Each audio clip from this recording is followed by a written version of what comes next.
हाँ बेटा, कल एटॉमिक की थ्योरी कंप्लीट की थी, मतलब थ्योरी काफी हद तक पढ़ ली थी अपन ने। आज उस पूरी थ्योरी को क्वेश्चनों से क्लियर करते हैं। देखो बेटा, थ्योरी इज रामायण, वो पढ़ते हैं, बड़ा बोरिंग सा लगता है, लेकिन हाँ चीजें सीखनी जरूर होती है। अब उनको अप्लाई करते हैं आज, ठीक है। तो आज एटॉमिक स्ट्रक्चर के क्वेश्चन करेंगे अपन, ठीक है। कल हमने देखो, कल का थोड़ा सा कहानी अब तक, सर ये क्या सीरियल चला रहे हो, फिर कहानी आगे की, ठीक साहब। तो एक तो रेडियस का फॉर्मूला निकाला था 0.529 n square by Z angstrom, जरा याद करो वो कुर्बानी, ठीक है ये। और v इक्वल टू आया था ये nth ऑर्बिट की रेडियस, ये nth ऑर्बिट में velocity 2.18 into 10⁻⁶ Z by N, n square by Z, Z by N metre per second, ठीक है। फिर एनर्जी के फॉर्मूला आए थे, क्या आए थे बेटा, energy, total energy, total energy in nth orbit -13.6, minus shows bounded electron, ठीक है, Z square by N square electron volt. बेटा ये फॉर्मूले याद होने चाहिए, कहीं भी इसी से निकाल लूंगा क्या, kinetic energy is equal to और minus of total energy, potential energy is twice of total energy, sign वो का वही रहता, दोनों माइनस होती है, पोटेंशियल और टोटल दोनों माइनस होती है, ट्वाइस होती है, बस ये ध्यान रखना, ट्वाइस ऑफ टोटल एनर्जी। ये डबल होती है और वो की वही होती है, लेकिन माइनस लग जाता है। ये पॉजिटिव होती है और ये negative, total energy negative, bounded electron होता है। सर ये सारी बात समझ में आ गई। अब यहां से कुछ फॉर्मूले और, जैसे देखो न्यूक्लियस के चारों तरफ जब इलेक्ट्रॉन रोटेट करता है, रिवॉल्व करता है v स्पीड से, चारों तरफ घूमता है ना, r रेडियस की ऑर्बिट में, तो कई बार पूछ लेता है टाइम पीरियड का रेशो, है ना, रेशो ऑफ टाइम पीरियड, या टाइम पीरियड पूछ लेता है, टाइम पीरियड। तो क्या मैं बोल दूं टाइम पीरियड हो जाएगा 2πr/v। एक राउंड कंप्लीट करने में, किसी भी ऑर्बिट में एक राउंड कंप्लीट करने में डिस्टेंस चलेगा 2πr, this distance is 2πr मेरे लाल फूल, और स्पीड है v, तो 2πr/v रखो। तो 2πr की वैल्यू कितना, 0.529 into n square by Z angstrom, है ना, वो एंगस्ट्रॉम तो 10⁻⁻10 कर दूंगा, इंटू 10⁻⁻10। v की वैल्यू जब रखूंगा तो 2.18 इंटू 10⁻⁶ जेड बाई एन। मेरे को इन सारी वैल्यूज में कोई मतलब नहीं है कांस्टेंट में, क्या मैं बोल दूं ऑन सॉल्विंग, सीधा लिख दूं ऑन सॉल्विंग, ऑन सॉल्विंग है। तो जो t आता है बेटा उसमें कांस्टेंट इंटू ऊपर n स्क्वायर बाई जेड, नीचे जेड बाई एन, तो n ऊपर जाके n³ अपॉन जेड स्क्वायर, ये। तो जो टाइम पीरियड है वो प्रोपोर्शनल टू n³ है, जैसे फर्स्ट सेकंड थर्ड ऑर्बिट में n³ के प्रोपोर्शनल, तो 3 का क्यूब, 2 का क्यूब, 4 का क्यूब, समझ में आ गई। और जेड स्क्वायर के इनवर्सली प्रोपोर्शनल है, तो बोल दो t is proportional to n³ and t is inversely proportional to Z square, ये क्यूब के प्रोपोर्शनल है और जेड के स्क्वायर के इनवर्सली प्रोपोर्शनल है। क्लियर है, ये चीज है। तो ये टाइम पीरियड का फॉर्मूला गया। अब करंट, अब देखो अगर इलेक्ट्रॉन फ्लो कर रहा है तो करंट भी होगा, करंट याद है, rate of flow of charge, तो मैं बोल दूं करंट। तो ये तो हो गया टाइम पीरियड, है ना, time period in any orbit, time period. तो नो डाउट ये क्वेश्चनों में अपन हैंड टू हैंड डिराइव कर सकते थे, लेकिन मैंने यहां लिखा दिया, ठीक है। तो this is the formula for time period. तो अपन कुछ एक्स्ट्रा फॉर्मूलाज पढ़ रहे हैं, ठीक है। अच्छा, फिर होता है बेटा current, current in any orbit, current है ना, करंट आ जाएगा, current I.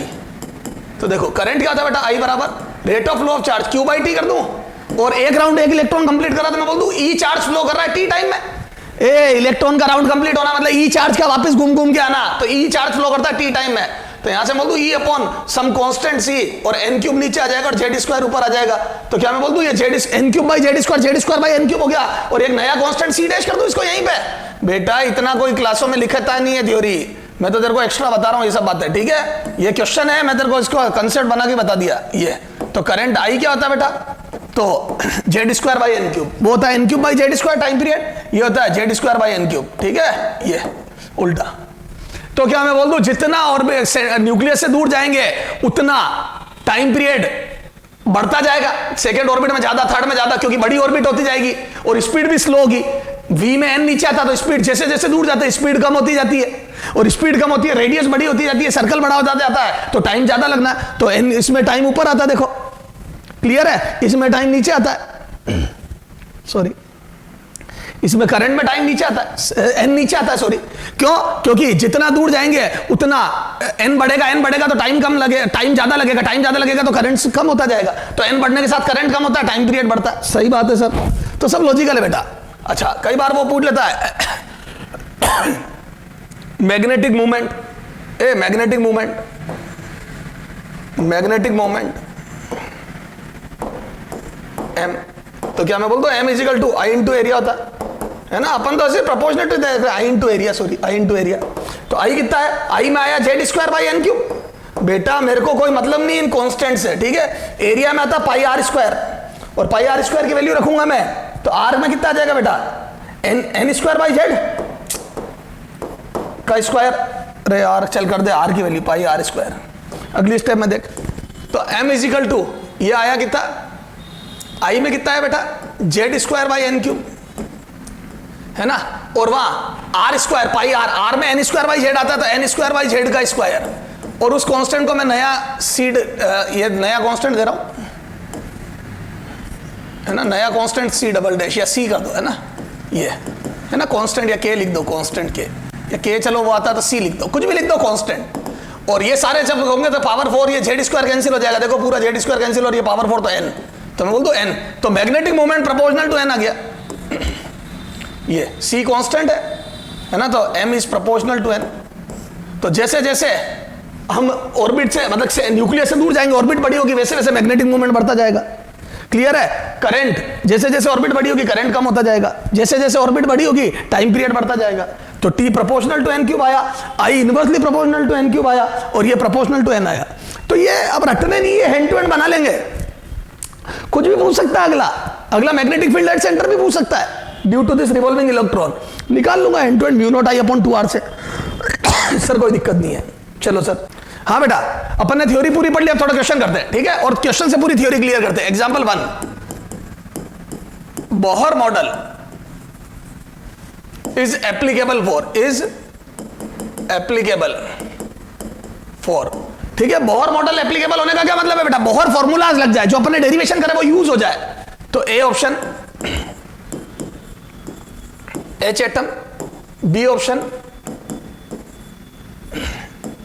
Li atom, Li plus atom, C option He plus atom, and D option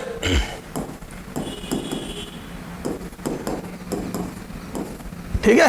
तो बोहर मॉडल किसके लिए एप्लीकेबल है, तो हम फटाफट से पढ़ते हैं और इसको टिक करके भाग जाते हैं। क्यों, क्योंकि हमने हाइड्रोजन एटम के लिए बोहर मॉडल एप्लीकेबल है, सबको पता है। नहीं बेटा, अब देखो थोड़ा सा ध्यान से। सर क्या ध्यान से, चारों ऑप्शन पढ़े, मैं बार बार बोलता हूं चारों ऑप्शन पढ़े नहीं तो गलती कर दोगे। यहां आया फॉर हाइड्रोजन एटम, ठीक साहब, यहां Li प्लस एटम, ये He atom, He plus atom. तो सबसे पहले तो अपन देखते हैं बोहर मॉडल क्या है। तो मैं बोलता हूं बोहर मॉडल इज एप्लीकेबल। पहले इंपॉर्टेंट बात, बोहर मॉडल मैंने बोला था थ्योरी में, पर वो ध्यान नहीं रहता है, क्वेश्चन करते तो पता पड़ता है क्या इंपॉर्टेंस, किस चीज की क्या इंपॉर्टेंस है ना आंसर। तो मैं बोलता हूं बोहर मॉडल इज एप्लीकेबल, किसके लिए एप्लीकेबल होता है, only for single electronic species, single electron atom, ठीक है, ये स्पीसीज सिंगल इलेक्ट्रॉन एटम के लिए ही एप्लीकेबल है। सर क्या मतलब, याद है मैंने डेरिवेशन करा था, K Q1 Q2 Q2 एक इलेक्ट्रॉन लिया था, ज्यादा क्यों नहीं ले सकते, मैंने कहा था उनका वेक्टर सम सेंट्रल आया नहीं आया उसकी कोई गारंटी नहीं है, तो एक इलेक्ट्रॉन होना चाहिए, सिंगल इलेक्ट्रॉन। तो देखो इनमें से सिंगल इलेक्ट्रॉन, केमिस्ट्री आपको बहुत अच्छे से आती है, हाइड्रोजन में तो एक ही इलेक्ट्रॉन होता है, ए जो चारों तरफ घूमता है। Li में होता है तो 3 प्रोटॉन 3 प्रोटॉन 3, तो न्यूक्लियस के अंदर प्रोटॉन है खूब सारे, और 3 इलेक्ट्रॉन होते हैं, पहली ऑर्बिट में 2 और दूसरी में 1। लेकिन ये Li प्लस है तो एक इलेक्ट्रॉन हट गया, तब भी 2 इलेक्ट्रॉन बचे, तो इसके लिए बोहर मॉडल नहीं लगेगा, क्योंकि मेरे सारे फॉर्मूले फेल हो जाएंगे, तो इसके लिए तो नहीं लगेगा। He प्लस में होते तो 2 थे, लेकिन एक किसी ने निकाल लिया, He प्लस है, तो मैं बोल दूं yes this is single electronic species, 2 थे एक निकाल लिया, एक बचा, तो इसके लिए भी एप्लीकेबल है। तो मैं बोल दूं बोथ आर करेक्ट, यानी कि आंसर इज दी। जो लोग चारों ऑप्शन नहीं पढ़ते वो ए टिक करके आगे रवाना हो चुके हैं, उनका क्वेश्चन उन्हें पता ही नहीं, घर जाके पता पड़ेगा गलत हो गया। नो डाउट उनको नॉलेज था, लेकिन उन्होंने चारों ऑप्शन नहीं पढ़े, बर्बाद हो गए। चारों ऑप्शन को बहुत ध्यान से पढ़े, answer is both A and C, दोनों में एक एक इलेक्ट्रॉन है। तो बोहर मॉडल तब लगेगा जब एक इलेक्ट्रॉन रिवॉल्व कर रहा हो। क्यों, क्योंकि मैं कॉम्प्लिकेटेड स्टडी नहीं करी बोहर ने, क्योंकि उसमें वेक्टर सम उसमें सेंट्रल आया नहीं आया उसकी कोई गारंटी नहीं है। ठीक सर, ठीक है। तो Bohr model single electronic species के लिए लगता है, ठीक है। फिर देखो, which of the following value of angular momentum, याद है सेकंड बात ये, angular momentum represents stable orbit, इनमें से कौन सा एंगुलर मोमेंटम स्टेबल ऑर्बिट को रिप्रेजेंट करता है? Which of the following value of angular momentum represent stable orbit? A H upon pi, B H upon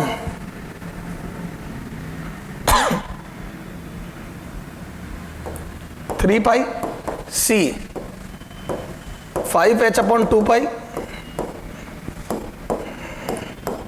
D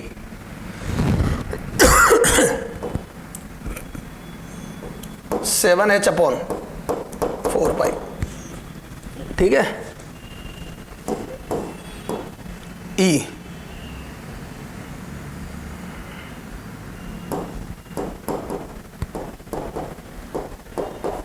C. ठीक है, ये 4 ऑप्शन दिए बेटा। इनमें से कौन सी एंगुलर मोमेंटम की वैल्यू स्टेबल ऑर्बिट को रिप्रेजेंट करती है? तो याद है for stable orbit Bohr quantization rule क्या था? तो बोल दू इधर देखो, for stable orbit,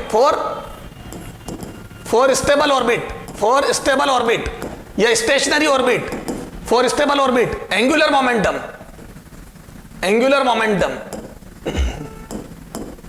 will be integral multiple of, बोलो integral multiple of h upon 2 pi. याद है h अपॉन 2 पाई का इंटीग्रल मल्टीपल होना चाहिए। आ जाओ इधर। तो क्या मैं बोल दूं, this is twice of h upon 2 पाई।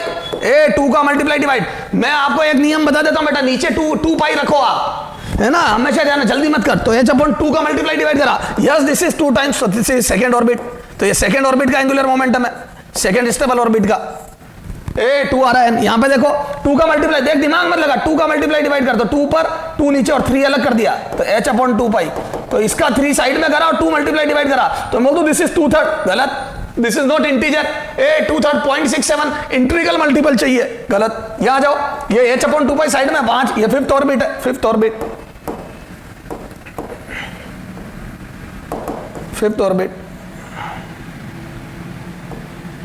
ये फिफ्थ ऑर्बिट। ठीक है, तो ये फिफ्थ ऑर्बिट हो गई।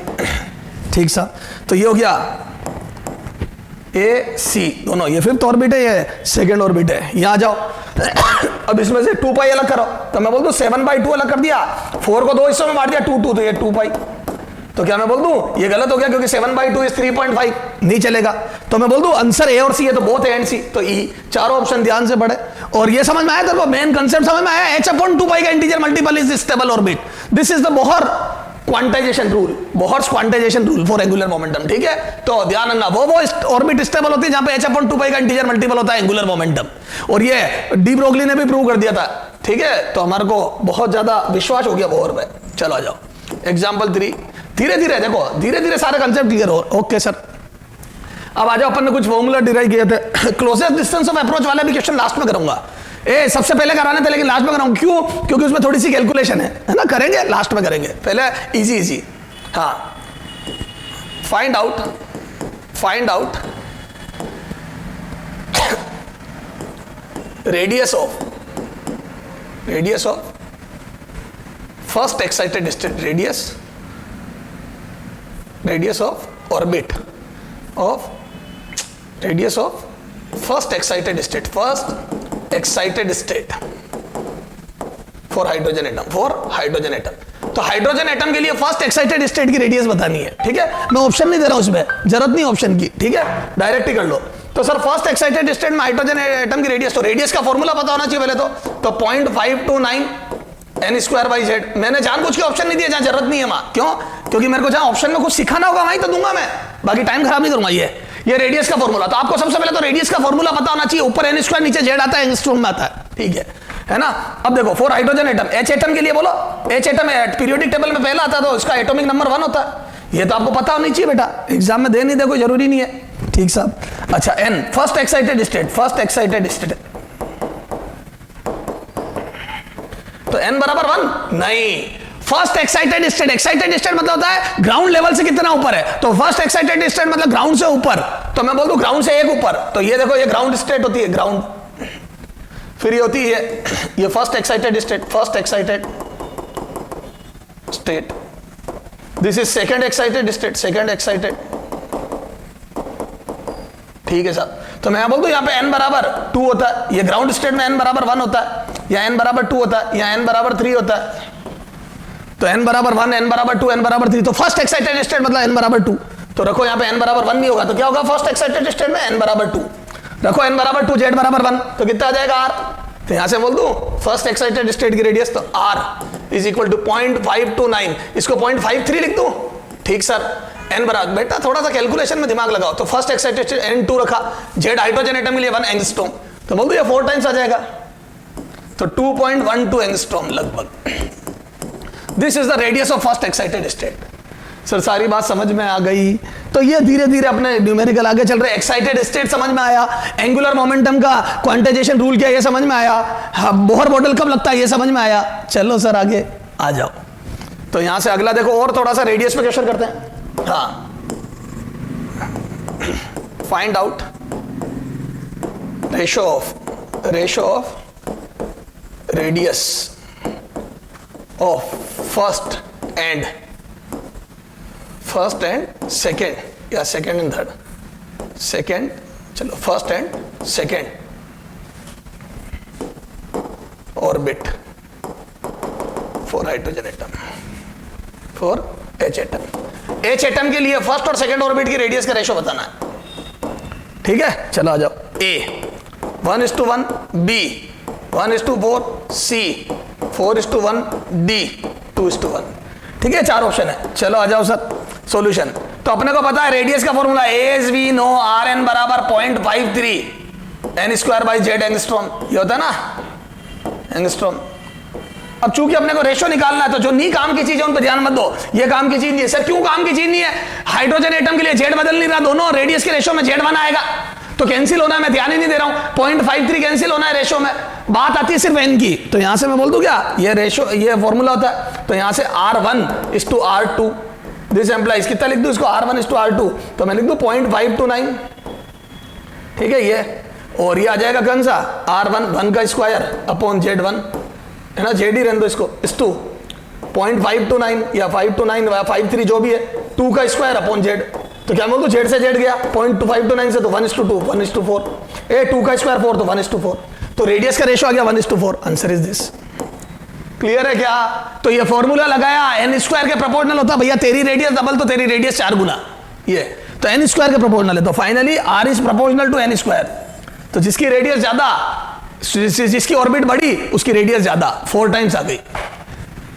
लेकिन ये नहीं है बेटा सर लॉजिक से कराऊंगा, मैं लॉजिक से ऐसे नहीं करूंगा, नो डाउट सॉल्यूशन आसान था, फिर भी देख दिमाग लगा, गलती होने के चांस कम होंगे, थोड़ा सा फास्ट कैलकुलेशन होगी, कैलकुलेशन में तो कभी 4:1 भी आ जाएगा, पता ही नहीं पड़ेगा। बताता हूं, बता फर्स्ट और सेकंड ऑर्बिट, जब मैं हाइड्रोजन एटम बनाऊंगा तो पहली ऑर्बिट तो पास होगी ना, दिस इज फर्स्ट, और सेकंड ऑर्बिट दूर होगी मेरे लाल, दिस इज सेकंड, तो मैं बोल दूं फर्स्ट और सेकंड ऑर्बिट में सेकंड ऑर्बिट दूर होगी, फर्स्ट और सेकंड ऑर्बिट में सेकंड ऑर्बिट दूर होगी, फर्स्ट और सेकंड ऑर्बिट में सेकंड ऑर्बिट दूर होगी, तो क्या मैं बोल दूं सेकंड ऑर्बिट दूर होगी तो उसकी रेडियस बड़ी आएगी, तो लॉजिकली सेकंड ऑर्बिट की रेडियस ज्यादा होगी, तो बोल दो लॉजिकली R1 और R2 में इधर वाला ज्यादा, इधर वाला ज्यादा, तो ये 1:1 गलत, इधर वाला ज्यादा, 4:1 गलत, इधर वाला ज्यादा, 2:1 गलत, इधर वाला ज्यादा, एक में ही आ रहा है, तो क्या मैं बोल दूं we can solve it logically,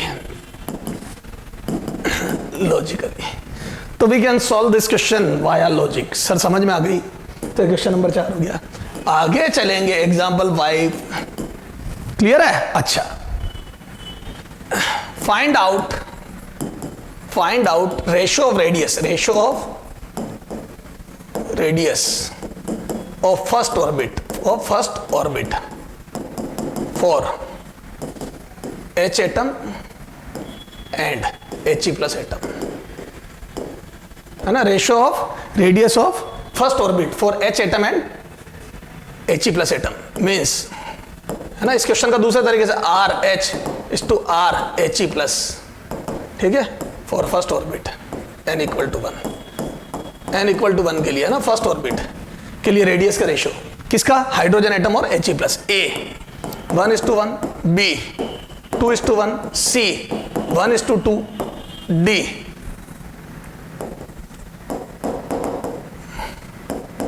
1:4, ठीक है, चलो आ जाओ सर, अब तब तो सॉल्व करेंगे, क्या फॉर्मूला पता होना चाहिए, R is inversely proportional to Z, खैर छोड़ो, Rn = 0.53 n² by Z angstrom, N square by Z angstrom. ये होता है फॉर्मूला रेडियस का, सबको पता है, एज वी नो। अरे as we know, okay sir. अब आ जा बेटा, अबे देख, चूंकि ऑर्बिट दोनों की फर्स्ट है, ए दोनों के लिए n 1 है, ऑर्बिट फर्स्ट है तो n बराबर 1, तो दोनों की फर्स्ट ऑर्बिट की बात हो रही तो n तो फिक्स हो गया 1 है, तो मैं बोल दूं इस बार z के इनवर्सली प्रोपोर्शनल है, a r is inversely proportional to z। ठीक साहब, तो यहां से मैं बोल दूं R H is to R H E plus, तो यहां से मैं लिख दूं 0.53 है ना, तो ये n आ जाएगा 1 का square upon z1 is to 0.53, n square आ जाएगा 1 का square upon z2। H E plus का z2 होता है Z2 He plus, hydrogen He plus, helium second number पे आता है पीरियोडिक टेबल में, ये फर्स्ट पे आता है हाइड्रोजन। ठीक सर, तो ये ऊपर वाले कैंसिल हो गए, Z यहाँ 2 है, ये Z नहीं है, ये 2 है, तो बोल दो 2 उधर जाएगा तो 2:1, आंसर इज 2:1। ए 1/2 आया, 2 उधर भेजा, simple ratio 2:1। Okay sir, clear है। पर हम इसको भी ऐसे नहीं करेंगे। ए बेटा ये तो था मेथड, थे सही है, हम ऐसे नहीं करेंगे, ये है सही, गलत नहीं है, ये तू नोट कर लेना कॉपी में। तो sir method 2 logical approach, sir इसमें भी लॉजिक लग जाएगा क्या? बिल्कुल लगेगा।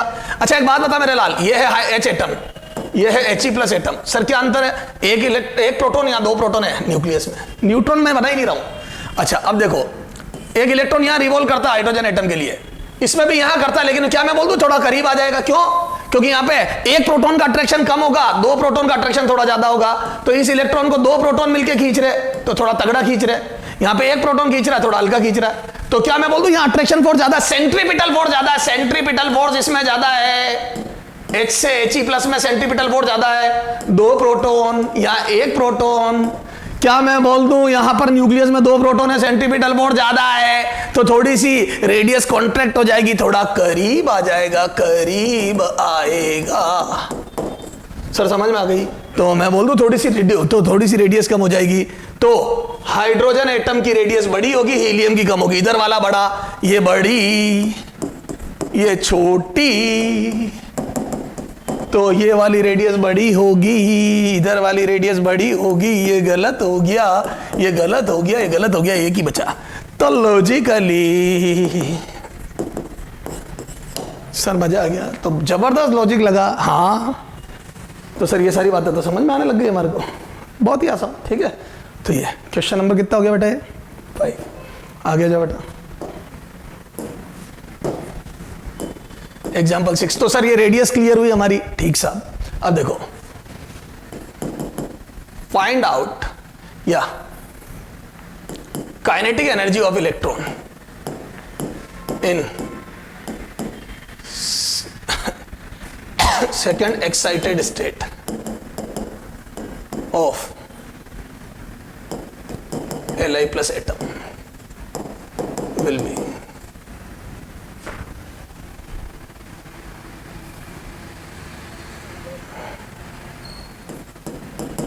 yes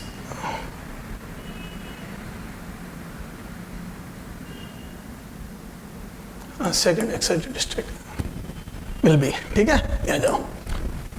अब देखो सर इसमें तो थर्ड ऑर्बिट का इलेक्ट्रॉन निकाल लिया तो होएगा ही नहीं, अरे भाई अपन ने एक्साइट करके वहां रखा हुआ है, वो छोड़ दूं तो सेकंड एक्साइटेड मतलब n बराबर 3, तो इलेक्ट्रॉन को अपन वहां पहुंचा तो सकते हैं ना नीचे से ऊपर। ठीक है, जब वहां है तो एनर्जी बतानी है ना। चलो साहब, तो क्या मैं बोल दूं, ए इधर देख, ए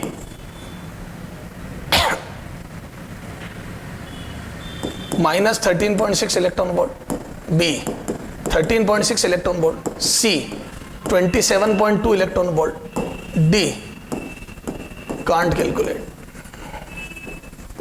ठीक है, ये क्वेश्चन आपके सामने। ठीक है, मैं सोल्व कर रहा हूं बेटा, तो ये सॉल्यूशन देख। As we know, a kinetic energy as we know, K E बराबर हाफ एम बी स्क्वायर, ये लगाओगे क्या? मना करा था मैंने, नहीं, हाफ एम बी स्क्वायर में मास ऑफ इलेक्ट्रॉन और वी निकाल के रखोगे, बहुत लंबी रामायण हो जाएगी, फिर जूल, फिर इलेक्ट्रॉन वोल्ट में ना ना ना ना ना ना ना। तो सर याद है total energy in nth orbit क्या होती है? Minus 13.6 Z square by N square electron volt. Sir मजा आ गया, और इसी से काइनेटिक निकल जाएगी, याद है टोटल में माइनस लगा दो काइनेटिक आ जाएगी।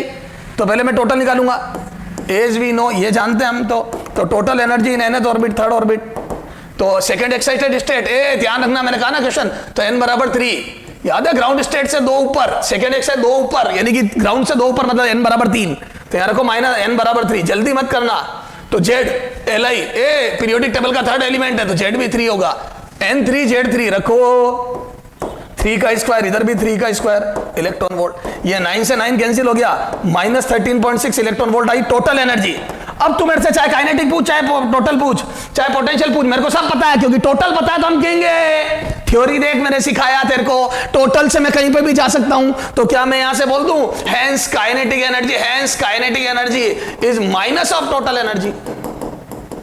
तो kinetic is minus of total energy, तो टोटल पे माइनस लगा देता, मैं बोल दूं काइनेटिक एनर्जी कितनी आ गई 13.6 इलेक्ट्रॉन वोल्ट। पोटेंशियल पूछता तो पोटेंशियल भी निकाल देता, ट्वाइस ऑफ टोटल, तो ये आ जाता माइनस 27.2 इलेक्ट्रॉन वोल्ट। ये तो काइनेटिक आ गई प्लस 13.6 इलेक्ट्रॉन वोल्ट और टोटल पोटेंशियल आ गई minus of double of this 27.2। Okay sir, तो आंसर क्या आ गया बेटा? ये पहली बात तो नेगेटिव तो क्रॉस हो गया, हो ही नहीं सकता था। ये आपको जान के आश्चर्य होगा कि this is wrong, this is wrong, this is actually wrong. Sir क्यों रॉन्ग? आपने बोहर मॉडल धड़ल्ले से लगाया, बोहर फॉर्मूले से धड़ल्ले से लगाया। क्या ये सिंगल इलेक्ट्रॉनिक स्पीसीज है? क्या ये सिंगल इलेक्ट्रॉनिक एटम है? क्या सबसे पहले चेक करो। देखो पहला क्वेश्चन करते वक्त तो तुम बड़े नेता बनते हो कि हमारे को सब आता है ना? क्वेश्चन करते वक्त तो तुम्हारे को बड़ा नॉलेज होता है। ये जब मैंने पूछा for which Bohr model is applicable, तब तो तुमने बड़ा धड़ल्ले से बोला कि इसके लिए बोहर मॉडल एप्लीकेबल नहीं है, इसमें एक इलेक्ट्रॉन इसमें, तब तो तुम बड़ा ध्यान रख रहे हो। और जब क्वेश्चन करने की बारी आई और फोर्थ ऑप्शन था कांट कैलकुलेट, तब तुमने ध्यान ही नहीं दिया। जब फोर्थ ऑप्शन कांट कैलकुलेट है तो आपको थोड़ा सा देख लेना चाहिए। तो मैंने जब देखा तो यहां पे मैं बोल दूं this is not single electronic species. ए बेटा जी ध्यान दें, Li प्लस में 2 इलेक्ट्रॉन बचे हैं। This is not single electron atom. Clear है? तो ये this is not single electron. Bohr model applicable, Bohr model और formulas are not will not be applicable।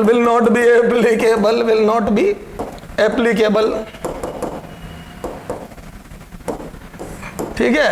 नहीं माने तो पापा छत पर ले जाकर धक्का दे देंगे कि मेरी औलाद मतलब बच्चा है ना, सरेसी कैसी लैंग्वेज, औलाद नालायक निकली,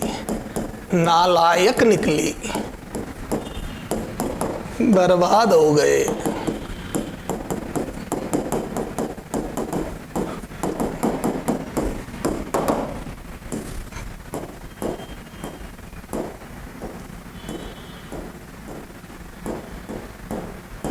ठीक है बेटा?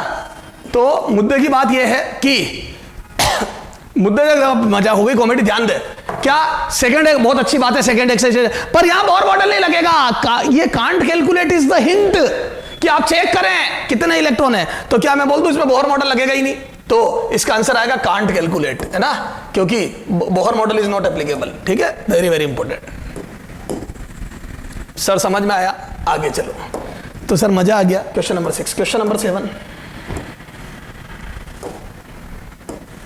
एग्जाम्पल 7। ठीक है, अब एक क्वेश्चन करके देखते हैं। Kinetic energy of electron in first excited state of He plus atom will be. ठीक है, फिर से इसी टाइप के option. A 13.6 electron volt, B 3.4 electron volt, C 27.2 electron volt, D can't calculate. ठीक है, ये फिर से इसी टाइप के ऑप्शन। अब देखो फिर से मैं ध्यान दूंगा बेटा, क्योंकि कांट कैलकुलेट, हाँ, तो मैं बोल दूं फर्स्ट एक्साइटेड स्टेट मतलब n बराबर 2, ए ग्राउंड से एक ऊपर। अच्छा, He एटम, तो मैं बोल दूं ये सिंगल इलेक्ट्रॉन है, इसमें ए 2 होते हैं, एक निकाल लिया किसी ने, तो 1 इलेक्ट्रॉन एटम। बिल्कुल बोहर मॉडल लगेगा, ए 1 इलेक्ट्रॉन एटम। और Z बराबर 2 होता है, इसका पीरियोडिक टेबल में सेकंड नंबर पे आता है। तो मैं बोल दूं yes Bohr model is applicable, yes Bohr model और फॉर्मूला इज एप्लीकेबल। तो तो यहां लगेगा, बिल्कुल लगेगा। तो और मैं बोल दूं n बराबर 2 एंड z बराबर 2, तो n बराबर 2 और z बराबर 2 रखना है। तो यहां से बोलो कितना आ जाएगा रे? तो क्या मैं बोल दूं काइनेटिक एनर्जी, पर काइनेटिक एनर्जी डायरेक्ट नहीं निकलेगी, टोटल एनर्जी निकालो nth ऑर्बिट में, तो -13.6 z square by n square electron volt. ये तो n2 और z2 रखो, तो -13.6 2 का स्क्वायर अपॉन 2 का स्क्वायर इलेक्ट्रॉन वोल्ट। तो यहां से बोलो कितनी आ जाएगी टोटल एनर्जी? तो यहां से बोल दो टोटल एनर्जी कितनी आएगी, बोलो। तो टोटल एनर्जी आ गई कितनी? -13.6 electron volt. This is the total energy in first excited state of He plus atom. ये देखो ना, ये कैंसिल हो गया। तो फर्स्ट एक्साइटेड स्टेट में टोटल एनर्जी आ गई -13.6, हैंस काइनेटिक एनर्जी, हैंस बोलो kinetic energy is equal to minus of total energy. अरे kinetic energy minus of total energy, तो आ जाएगा kinetic energy is equal to, बोलो माइनस लगा दो इसमें, तो 13.6 इलेक्ट्रॉन वोल्ट। तो He प्लस की फर्स्ट एक्साइटेड स्टेट में kinetic energy would be yes plus 13.6 and Bohr model is applicable. समझ में? पिछले में क्यों नहीं था और इसमें क्यों है, बहुत बहुत ध्यान से देख लो। चला जाओ, पोटेंशियल एनर्जी कोई पूछ लेता मेरे से, पोटेंशियल एनर्जी, तो बोल दो potential energy is twice of total energy. तो आ जाओ ट्वाइस ऑफ -13.6 इलेक्ट्रॉन वोल्ट, तो ये आ जाएगा बेटा 27.2 माइनस का इलेक्ट्रॉन वोल्ट। ये यस टोटल एनर्जी नेगेटिव होगी, तभी तो इलेक्ट्रॉन बाउंडेड है, भाग नहीं रहा है, बंधा हुआ है। 500 रुपए मांगता है न्यूक्लियस इलेक्ट्रॉन से, या यूं समझ लो 27.2 रुपए मांगता है। अब वो पैसे देगा तो जाएगा, नहीं तो नहीं जा पाएगा।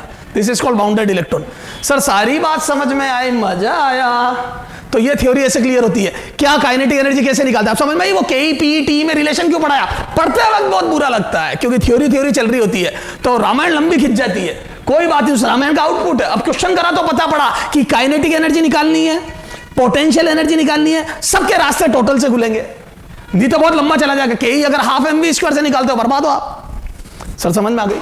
तो सारे रास्ते किससे खुलेंगे? टोटल से। तो टोटल से मेरे सारे रास्ते, सारे द्वार खुल गए। ओके सर, तो के आ गया, पी आ गया, ठीक है, ओके। तो ये एनर्जी का हिसाब किताब हो गया बेटा। अब आ जाओ आप, मैंने कहा था ना और भी फॉर्मूले अपने डिराइव किए थे, ठीक है, और आगे चलते हैं। तो बेटा अपन ने क्वेश्चनों से थोड़ी सी थ्योरी क्लियर करी। अगला क्वेश्चन देखो बेटा, एग्जांपल 8 है ना, 7 हो गए थे। Example 8, if angular momentum in an orbit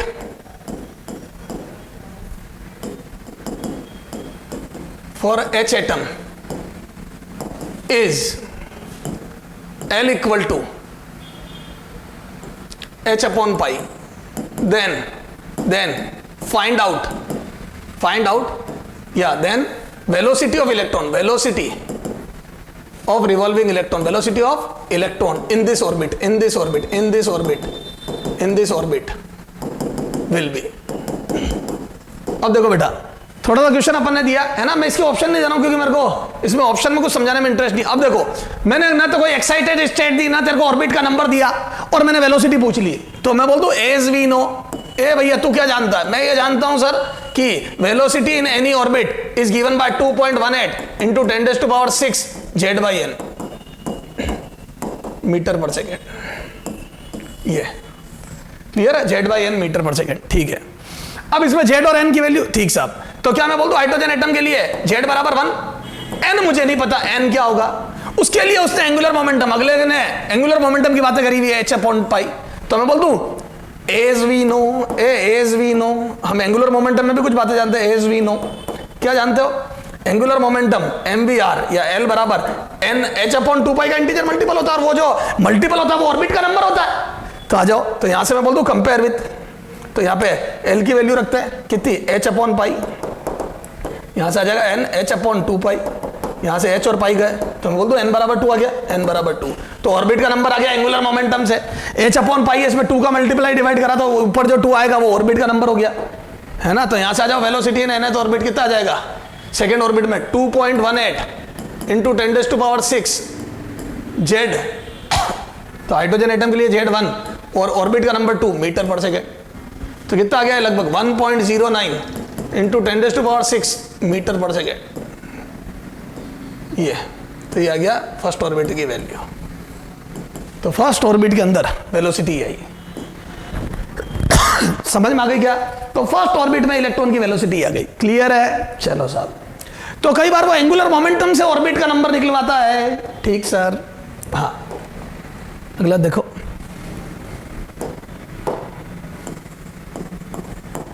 example 9। हाँ, binding energy of electron in ground state of He plus atom for He plus atom और He प्लस एटम। तो He प्लस एटम में ग्राउंड स्टेट में electron की binding energy कितनी होगी? A 13.6 electron volt, B minus 13.6 electron volt, C 27.2 electron volt, D 54.4 electron volt, D minus 54.4 electron volt. ये 4 option है बेटा, ठीक है? ये 4, चला जाओ। तो ये 4 ऑप्शन है। अब देखो बाइंडिंग एनर्जी, तो सॉल्यूशन तेरे को याद कर, मैंने वहां पे जब डुअल नेचर पढ़ाया था तब भी मैंने बताया था कि रिकॉइल में गलती करवाता है, बाइंडिंग एनर्जी में गलती करवाता है। और याद है कैथोड के रेस्पेक्ट में पोटेंशियल पूछा या स्टॉपिंग पोटेंशियल, दोनों में अंतर था। तो देखो यहां मिस्टेक होने के पूरे चांस है। सबसे पहले अपन टोटल एनर्जी निकालते हैं, एनर्जी के रास्ते सारे टोटल से खुलते हैं। तो मेरे को ये फॉर्मूला पता, 13.6 Z² electron volt. This is the formula for total energy, 13.6 Z² electron volt. ठीक है, अब यहां पे देखो ग्राउंड स्टेट तो n बराबर 1, ग्राउंड स्टेट n बराबर 1 को बोलते हैं। He plus atom, Bohr model applicable है, 2 में से 1 इलेक्ट्रॉन निकाल लिया, सिंगल इलेक्ट्रॉनिक स्पीस है और Z बराबर 2 है। अरे बोलो 1 इलेक्ट्रॉन स्पीस, 1 इलेक्ट्रॉन एटम, तो बिल्कुल बोर मॉडल लगेगा, 1 इलेक्ट्रॉन एटम है।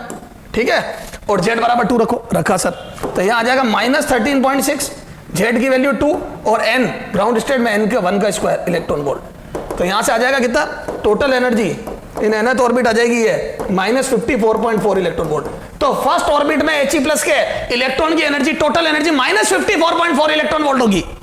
Minus 54.4 electron volt, minus 54.4 electron volt. तो बच्चा ये टिक करके आ जाता नहीं। अब मीनिंग समझना, ये He प्लस एटम है, इसके फर्स्ट ऑर्बिट में इलेक्ट्रॉन है, उसकी एनर्जी माइनस 54.4 इलेक्ट्रॉन वोल्ट। अभी एनर्जी की और बातें करेंगे। इसका मतलब है इतनी एनर्जी से बंधा हुआ है। अब आपको इलेक्ट्रॉन को यहां से इनफाइनाइट पे ले जाना है तो इतनी एनर्जी देनी पड़ेगी। अभी मैं बताऊंगा आयनाइजेशन एनर्जी, आयनाइजेशन पोटेंशियल, सारी बातें करेंगे। तो आप 54.4 एनर्जी दो तो ये बाहर निकल जाएगा। मतलब ये कितने से बंधा हुआ है? तो मैं बोल दूं, अगर एनर्जी पूछता तो आंसर, अगर वो फर्स्ट ऑर्बिट में एनर्जी पूछता तो माइनस 54.4 होता। मैं बोल दूं binding energy of electron, binding energy of electron मतलब समझ इसका मतलब, कितनी एनर्जी से, अमाउंट बताना, कितनी एनर्जी से इलेक्ट्रॉन बाउंडेड है, इलेक्ट्रॉन बाउंडेड है, बंधा हुआ है, बाउंडेड है। तो answer is 54.4, answer is 54.4 electron volt. तो पॉजिटिव आंसर आएगा। 54.4 इलेक्ट्रॉन वोल्ट एनर्जी से बंधा हुआ है। तो बाइंडिंग एनर्जी में वो माइनस साइन अपने आप आ गया। ये जो माइनस साइन है वो बंधे हुए के लिए, तो minus sign is for bounded, this sign is for bounded, negative is for bounded. और बाउंडेड अगले ने अपने आप बोल दिया कि बाइंडिंग एनर्जी बताओ, तो बाइंडिंग में अपने आप माइनस आ गया, तो आंसर हो जाएगा 54.4 इलेक्ट्रॉन वोल्ट। क्लियर है? तो बाइंडिंग एनर्जी में माइनस आ गया है, binding energy itself content minus, तो अपने को तो आंसर 54.4 देना है। अगर वो पूछता है एनर्जी ऑफ इलेक्ट्रॉन तो मैं माइनस 54.4 करता। ध्यान रखना दोनों ऑप्शन है। वैसे अगर एग्जाम में देखा तो सिंगल होना चाहिए, लेकिन दोनों है तो अपन प्लस करेंगे, क्योंकि बाइंडिंग एनर्जी में अपने आप माइनस आ गया। जैसा मैंने वहां बताया था, याद करो, स्टॉपिंग पोटेंशियल में अपने आप आ गया कि स्टॉप करने के लिए पोटेंशियल, तो प्लस में आंसर दूंगा। और विथ रेस्पेक्ट टू कैथोड पूछे, चाहे वो स्टॉपिंग पूछे कुछ भी करके, या एनोड का पोटेंशियल पूछे तो नेगेटिव, क्योंकि एनोड पे नेगेटिव लगाते तभी तो इलेक्ट्रॉन रिपेल होते हैं। कैथोड से एमिट होता है इलेक्ट्रॉन, एमिटर प्लेट कैथोड होती है, फिर इलेक्ट्रॉन आता है तो रिपल्शन के कारण धीरे होता है, तो एनोड पे माइनस लगाते हैं। ठीक है, तो विथ रेस्पेक्ट टू कैथोड पूछे तो नेगेटिव आंसर दूंगा, और स्टॉपिंग पोटेंशियल पूछेगा तो प्लस में दूंगा। ऐसे ही घन की रिकॉइल वेलोसिटी पूछे तो प्लस में आंसर दूंगा, घन की वेलोसिटी पूछे तो माइनस में दूंगा, क्योंकि बुलेट से उल्टी जाती है घन। और ऐसे यहां पे बाइंडिंग एनर्जी पूछे तो प्लस में आंसर दूंगा, और इलेक्ट्रॉन की एनर्जी पूछे तो माइनस में दूंगा। वो माइनस बताएगा बंधा हुआ इलेक्ट्रॉन है। ऐसा ही थर्मो में होता है, work done by the gas और अगेंस्ट द गैस। क्लियर है? पिस्टन ऊपर जा रहा है तो work done by the gas positive होगा, पिस्टन नीचे आ रहा है तो work done by the gas negative होगा क्योंकि ऑन द गैस हो रहा है। पर वो पूछ रहे work done on the gas, तो फिर पॉजिटिव आंसर दूंगा। पिस्टन जब नीचे आता तो work done on the gas है फिजिक्स में, और work done on the gas है तो अगर वो पूछ ले ऑन द गैस कितना वर्क हो रहा है तो प्लस में आंसर दूंगा क्योंकि ऑन द गैस ही तो हो रहा है। और वो पूछ ले work done by the gas तो उल्टा माइनस में आंसर दूंगा क्योंकि हो ऑन द गैस रहा है। तो वो बाय द गैस पूछे तो माइनस दूंगा क्योंकि उल्टा हो रहा है। ठीक सर, सर धीरे धीरे, तो सारी बात धीरे धीरे समझते रहेंगे। अभी टॉपिक में बाइंडिंग एनर्जी की बात चल रही है, मैंने बाइंडिंग एनर्जी समझा दी। क्लियर है बेटा? ठीक है, अगला क्वेश्चन देख। एग्जाम्पल 10। ठीक है, अच्छा अब थोड़ा सा 2-3 डेफिनेशन देख ले। ठीक है, या चल बाद में लिखा दूंगा, है ना, पहले क्वेश्चन समझा देता हूं फिर लिखा दूंगा। एक ही बात है वो, इसमें इतना केमिस्ट्री में पता होता तेरे को। ठीक है, what will be the ionization energy, first ionization energy, first ionization energy for He atom। He atom की फर्स्ट आयनाइजेशन एनर्जी बतानी है। ए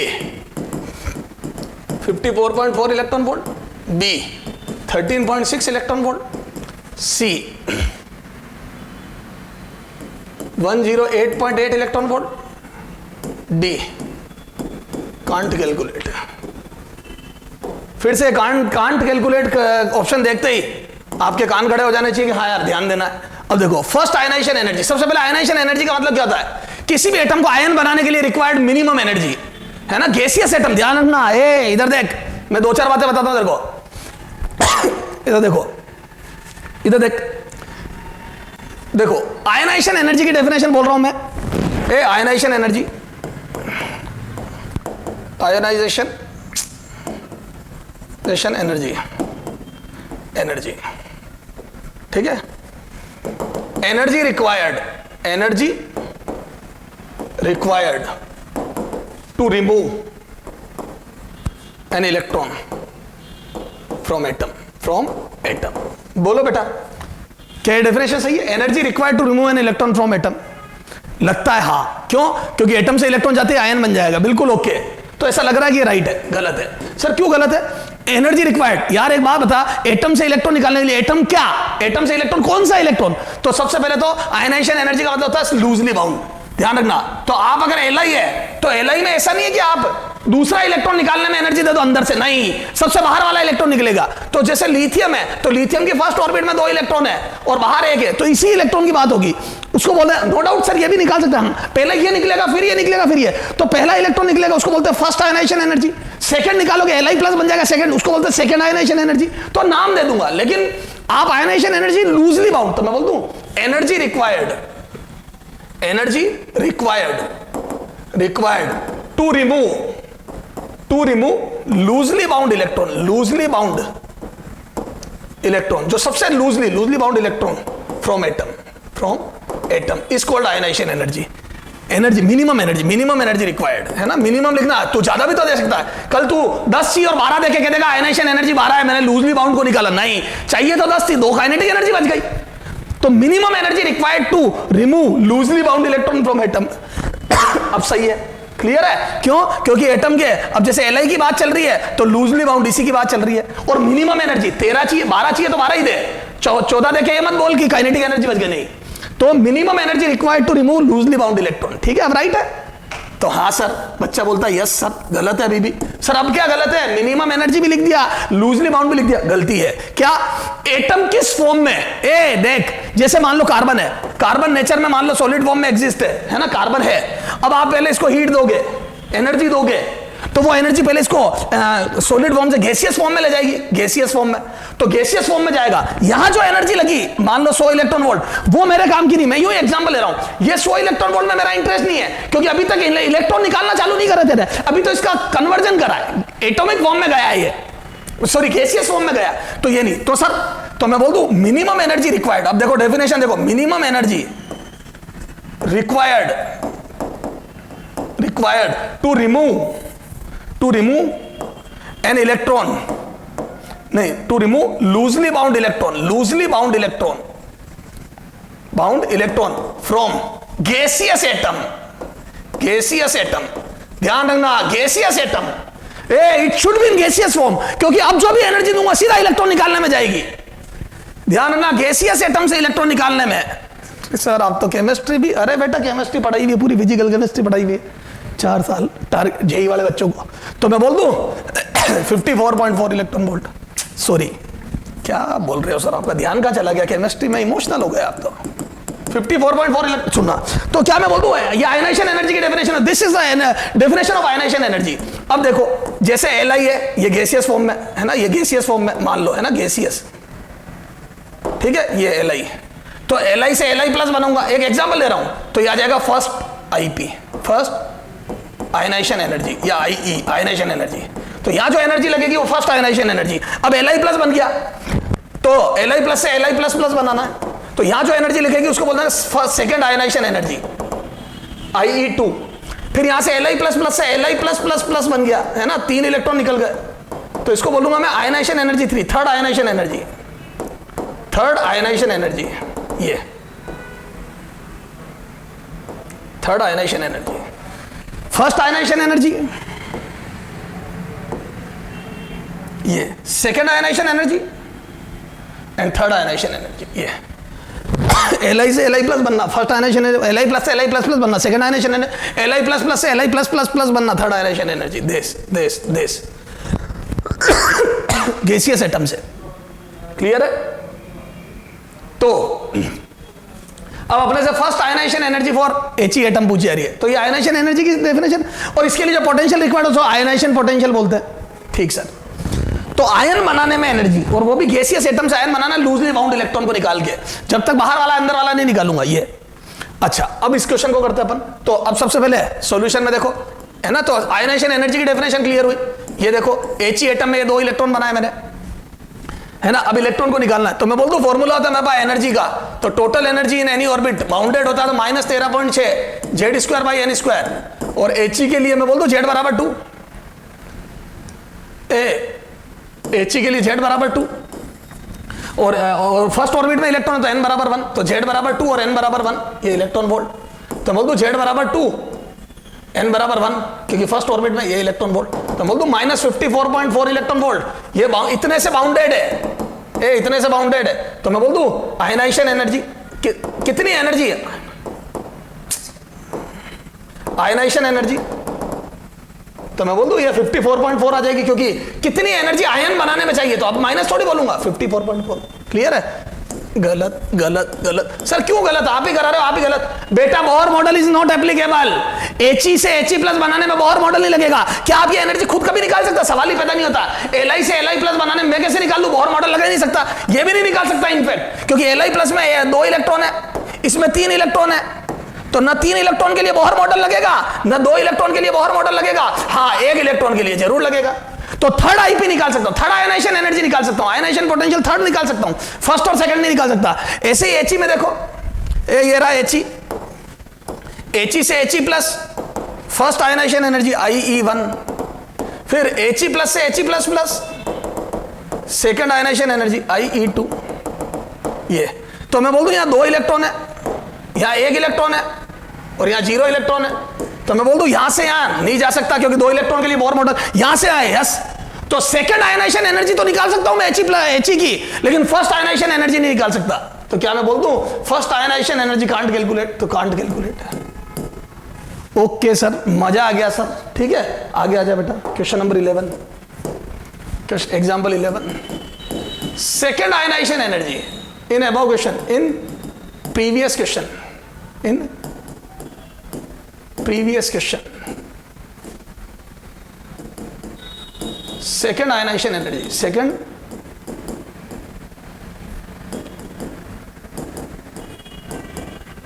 energy, ठीक है, will be A 54.4 electron volt, B 108.8 electron volt, C 13.6 electron volt, D can't calculate. ठीक है, अब देखो second ionization energy, yes I can calculate, ठीक है। अपने तो छोड़ो ना, अपन ये ऑप्शन ही नहीं देते ना, वो गड़बड़ी खत्म। 217.6 इलेक्ट्रॉन वोल्ट, ठीक साहब। अब देखो तो second ionization energy, yes He से He प्लस तो मैं नहीं बना सकता था, ठीक है, और He प्लस से He प्लस प्लस यस मैं बना सकता हूं। तो ये second ionization energy, second ionization energy. First अपन नहीं निकाल सकते थे, ये प्रैक्टिकली निकलेगी, ऐसा डेटा दिए होते वो प्रैक्टिकल निकलते बेटा, है ना, कैलकुलेट कर किए जाते प्रैक्टिकली, ये अपन निकाल सकते हैं। तो मैं यहां से बोल दूं 1 इलेक्ट्रॉन है, बोहर मॉडल लगेंगे, Bohr model yes applicable, Bohr model yes applicable. तो यहां से बोल दूं energy, total energy of electron -13.6। अब बेटा थोड़ा नाटक कम करो, जेड की value 2, A Z equal to 2, N equal to 1, first orbit में इलेक्ट्रॉन है। तो यहां से 2 का स्क्वायर अपॉन Z2 और फर्स्ट ऑर्बिट में तो 1 का स्क्वायर इलेक्ट्रॉन वोल्ट। तो ये टोटल एनर्जी इलेक्ट्रॉन की आ गई -54.4 इलेक्ट्रॉन वोल्ट, ये आ गई total energy. Total energy is this, ये आ गई। अब आयनाइजेशन एनर्जी देखो, तो आयोनाइजेशन एनर्जी, आयन बनाने के लिए ionisation energy, ionisation energy energy is equal to, मैं बोल दूं 54.4 इलेक्ट्रॉन वोल्ट, ये। तो 54.4 electron volt energy is required to make He+2 He++, ठीक है, सेकेंड आईपी, ठीक है। और देखो इसी सीक्वेंस में जेई में पूछा क्वेश्चन बताता हूं, एग्जाम्पल कितने हो गए, 11 होगा ना, 12 देख, एग्जाम्पल 12 देख। If first ionization energy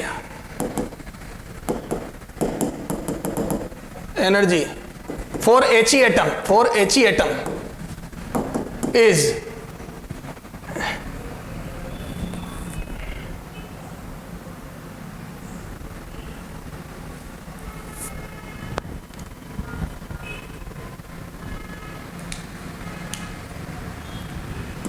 (24.6 electron volt है ना। फर्स्ट आयनाइजेशन एनर्जी इस 24.6, कितनी दी थी पता नहीं, वही डेटा लिखता हूं जो दिए थे जेई ने, ऐसे कुछ दिया था, 24.6 इलेक्ट्रॉन वोल्ट लिख लो, इज दिस। देखो बेटा मेरा इसका कोई प्रैक्टिकल डेटा मतलब नहीं, मैंने मेरे हिसाब से लिखा है, is then energy required to remove both the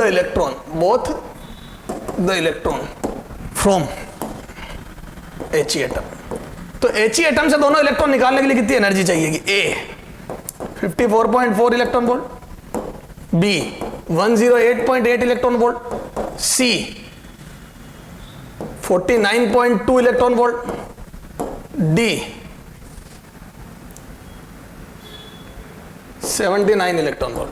ये 4 ऑप्शन है बेटा, चलो आ जाओ। तो अब देखो सारी समस्या का समाधान हो गया, कांट कैलकुलेट है ही नहीं। He से He+ मैं नहीं बना सकता, मतलब मैं एनर्जी नहीं निकाल सकता क्योंकि यहां 2 इलेक्ट्रॉन है, और 2 इलेक्ट्रॉन में बोहर मॉडल सवाल ही पैदा नहीं होता, 2 मॉडल, ठीक है। फिर यहाँ 1 इलेक्ट्रॉन बचा, अब यहां से He से He++ बनेगा, तो यहां से मैं बोल दूं, यहां से आ जाने में सेकेंड आयनाइजेशन एनर्जी, सेकेंड आई, यस मैं निकाल लूंगा, ये निकाल लूंगा। फर्स्ट आई मैं नहीं निकाल सकता, पर अगले ने दे दी, फर्स्ट आई दी हुई है, क्लियर है, दे दी, अपन नहीं निकाल सकते, ठीक साहब। तो बोल दो टोटल एनर्जी रिक्वायर्ड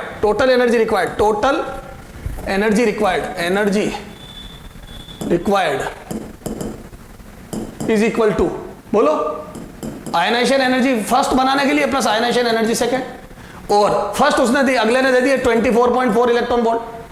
तो फर्स्ट आयनाइजेशन एनर्जी अगले ने दी है, आयनाइजेशन एनर्जी की डेफिनेशन मैंने बता दी। सेकंड आयनाइजेशन एनर्जी में निकाल सकता हूं जो मैंने पिछले क्वेश्चन में निकाली है, इन previous question I have calculated. देखो कितना ये आई थी, कितनी आई थी सेकंड आयनाइजेशन एनर्जी 54.4, ये देखो ऊपर लिखी है 54.4। तो बोल दो second ionization energy using Bohr model 4 electron volt. अब देखो यहां से लिख दो यूजिंग बोहर मॉडल, ठीक है, ये तो बोहर मॉडल यूज करके निकाल ली, और ये गिवन, दिस इज गिवन, तो ये तो हो गया गिवन डेटा, और ये बोहर मॉडल यूज करके दोनों का टोटल करो, ये 24.6 कर लो, इसको 6 कर लेना, घर की बात है, हाँ 6 ही तो दी थी, ठीक है। तो ये दोनों ऐड करें तो कितना आ जाएगा बेटा, 79 इलेक्ट्रॉन वोल्ट आंसर। तो टोटल एनर्जी 79 चाहिए, 24.6 पहले के लिए और 54.4 सेकंड के लिए, तो total energy required is 79 electron volt. This is IIT JEE question. अब जिनके कंसेप्ट आधे अधूरे वो बर्बाद हो गए। IIT JEE में पूछा हुआ क्वेश्चन है, 79 इलेक्ट्रॉन वोल्ट। क्लियर है क्या? तो फर्स्ट टाइपी हम कैलकुलेट नहीं कर सकते थे, अगले ने दे दिया, सेकंड हम कर सकते बोहर मॉडल से। सर समझ में आ गई? बोहर मॉडल तब लगाएंगे जब एक इलेक्ट्रॉन हो और सारे फॉर्मूले याद करेंगे। मजा आ गया सर?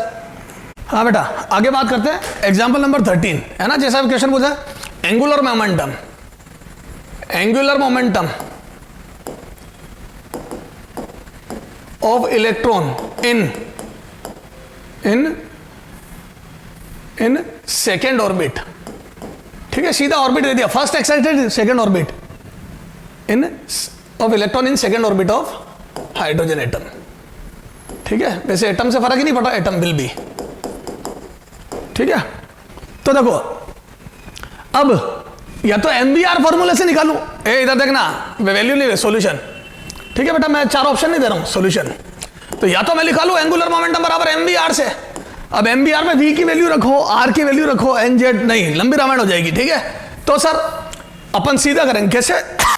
याद है एंगुलर मोमेंटम, बोहर का क्वांटाइजेशन जो MBR बराबर NH/2π, तो H/2π का इंटीजर मल्टीपल है, तो मैं इससे करूंगा। तो सेकेंड ऑर्बिट में, in second orbit, for second orbit, for second orbit मैं लिख दो n बराबर 2, रखो n बराबर 2, तो एंगुलर मोमेंटम कितना आ जाएगा? Twice of H/2π। तो यहां से 2 से 2 कैंसिल हो गया, H कितना आ जाएगा बेटा?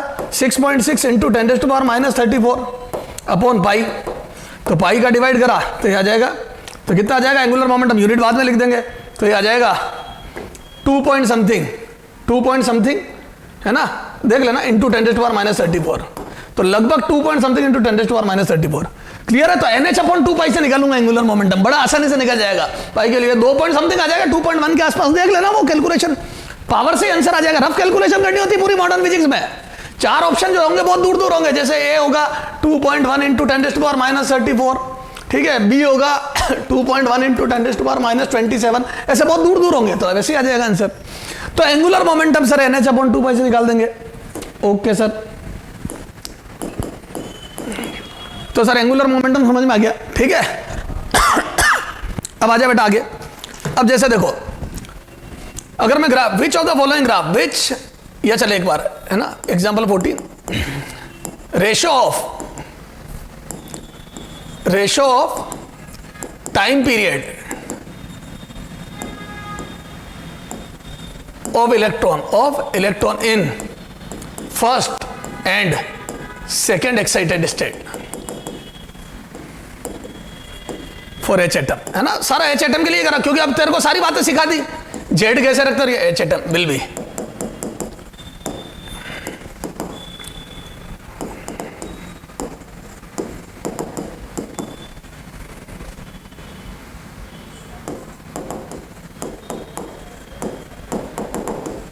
ठीक है, ये 4 ऑप्शन है। आ जाओ, क्या मैं बोल दूं क्या? ए टाइम पीरियड, तो time period is proportional to n³/z²। बोलो, बताया था ना अभी, और नहीं तो n × 2πr/v, r की वैल्यू, ए बेटा ऐसे कर ले, जल्दी जल्दी रटना नहीं है तो 2πr/v, this is the basic. एक राउंड लगाना में टाइम, और यहां से लिख दो t बराबर 2π कांस्टेंट है, r में 0.262 n² ऊपर आएगा, अपॉन z में z/n नीचे आएगा, ये बाकी सब कांस्टेंट बन जाएगा। तो यहां से n³/z² आ तो रहा है, n³/z², ये this is the time period. तो क्या मैं बोल दूं, फर्स्ट सेकंड एक्साइटेड स्टेट हो रही है, तो ratio second excited state is to third excited state, तो यहां आ जाएगा 2 का क्यूब इज टू 3 का क्यूब, तो यह आ जाएगा 8:27। Answer is 8:27। Answer is C. Sir समझ में आ गई? क्लियर है क्या? आगे आ जाओ। तो टाइम पीरियड का रेशो, एंगुलर मोमेंटम, करंट का रेशो निकाल लोगे ना बेटा? बोलो। हाँ, ratio of current in first orbit of H atom to He plus atom. तो दोनों के फर्स्ट ऑर्बिट में H एटम और He एटम के करंट का रेशो है ना, तो I for H is to I for He plus in first orbit, ये पूछा है ना, is equal to what? In first orbit, in first orbit,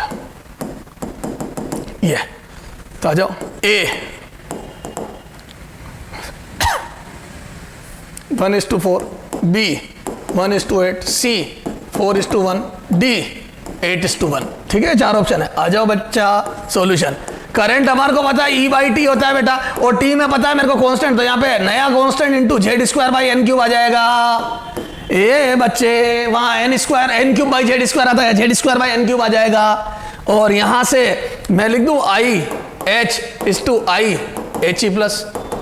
तो यहाँ से कितना आ जाएगा बोलो, तो Z आ जाएगा 1 का स्क्वायर अपॉन 1 का क्यूब इस टू C' यहाँ पे Z², तो 2 का स्क्वायर अपॉन 1 का क्यूब फर्स्ट ऑर्बिट, ये क्यूब कट गया, ये कट गया, तो यहाँ से बोल दो 1:4। बिल्कुल ओके सर, 1:4। ये अगला देखो, मैक्सिमम पेज हो गए, थोड़े से पेज डिलीट करने पड़ेंगे।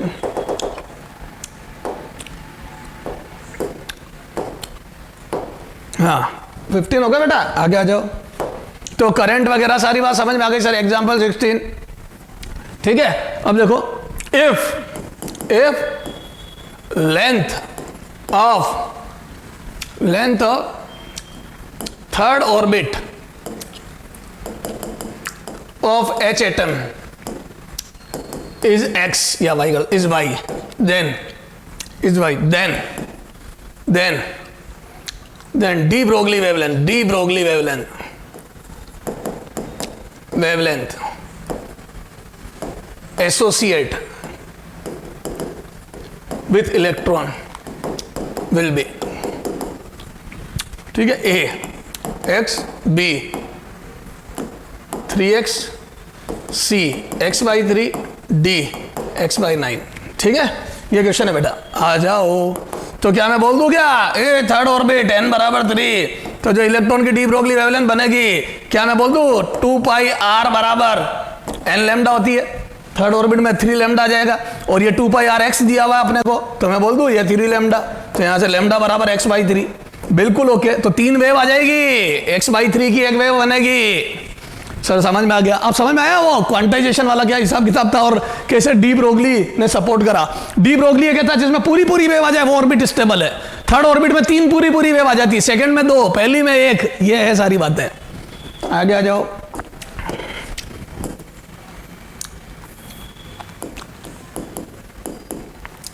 हाँ, इफ फाइंड आउट या ratio of time period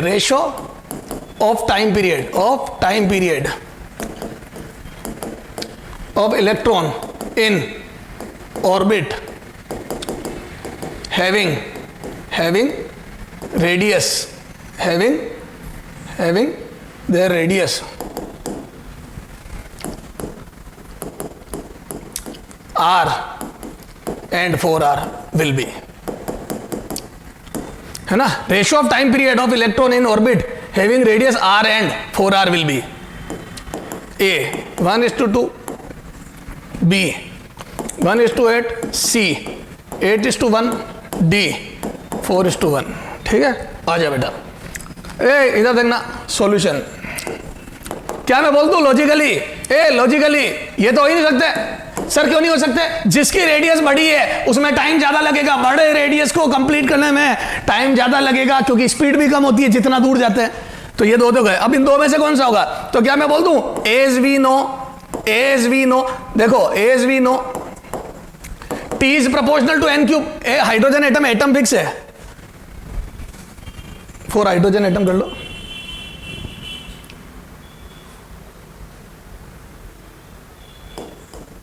H atom है ना, H एटम की ऑर्बिट में बात हो रही है, ठीक है साहब, है ना। तो as we know ये प्रोपोर्शनल होता है n क्यूब के, and r radius is proportional to n square. तो क्या मैं बोल दूं r और 4r दिया है, तो मैं बोल दूं n1² अपॉन n2²। तो यहां से मैं बोल दूं n2 = ट्वाइस ऑफ n1 आ गया। ये देखे ना, r से r कट गया, और ये रूट किया, तो थोड़ा सा स्पीड में बता रहा हूं 1:2। तो बोल दो n2 = ट्वाइस ऑफ n1। तो सेकेंड ऑर्बिट जो 4r रेडियस की ऑर्बिट है उसका नंबर डबल होगा, तो n1 n2 n1 से डबल होगा। जैसे पहली ऑर्बिट है तो दूसरी होगी। तो अब यहां से देखो, तो t1 upon t2 = n1³ upon n2³।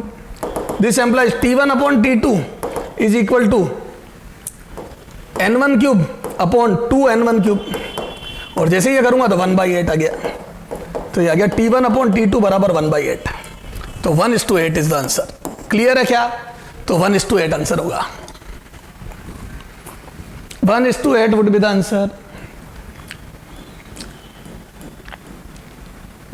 1:8। Clear है?